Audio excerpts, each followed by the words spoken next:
particulièrement celle de Dixine. L'excision, ce n'est pas fait sur un homme. Ce sont les femmes qui sont victimes de l'excision. Et nous sommes fiers de voir que les femmes veulent dire non à l'excision.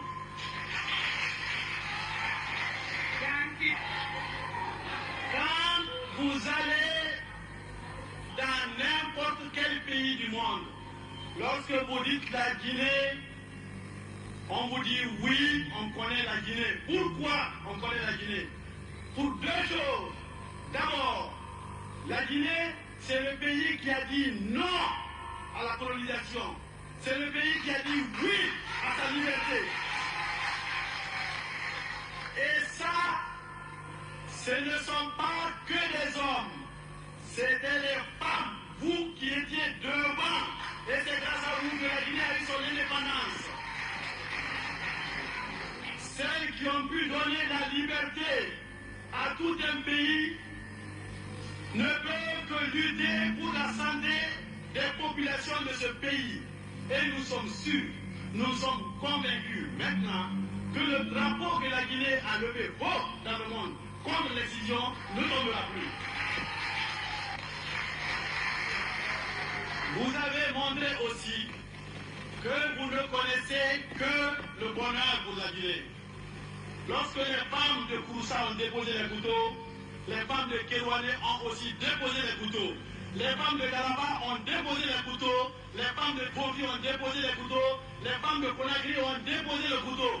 Vous n'avez pas dit, c'est la Haute Guinée qui a déposé, on ne dépose pas. Vous n'avez pas dit, c'est la Basse qui a déposé, on ne dépose pas. Vous avez dit, nous les Guinéens, c'est dire que vous les femmes, vous ne connaissez pas le sectarisme, vous ne connaissez pas le régionalisme, vous ne connaissez pas le racisme. Ce que vous connaissez, c'est le bonheur du peuple de Guinée. Nous vous en félicitons. Nous allons lutter contre l'excision en Guinée, mais nous n'allons pas seulement lutter contre l'excision, puisque l'excision est devenue un thème fédérateur. L'excision est devenue un thème qui unit les Guinéens. Nous allons aussi développer à partir de l'excision la recherche de tous les moyens pour lutter contre la pauvreté dont on n'a pas parlé. La Banque mondiale, le Fonds monétaire international, qui parle aujourd'hui de la lutte contre la pauvreté, n'ont pas de recette miracle. Eh bien, les femmes de Guinée, vous en avez une à proposer, et nous la proposerons.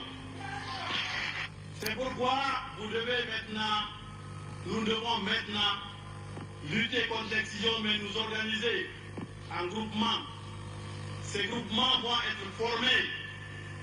Et nous ne disons pas seulement les femmes de Dixine, nous ne disons pas seulement les femmes de tel ou tel quartier, nous disons les femmes de la Guinée. Et ce que nous voulons, ce sera pour toutes les femmes de la Guinée.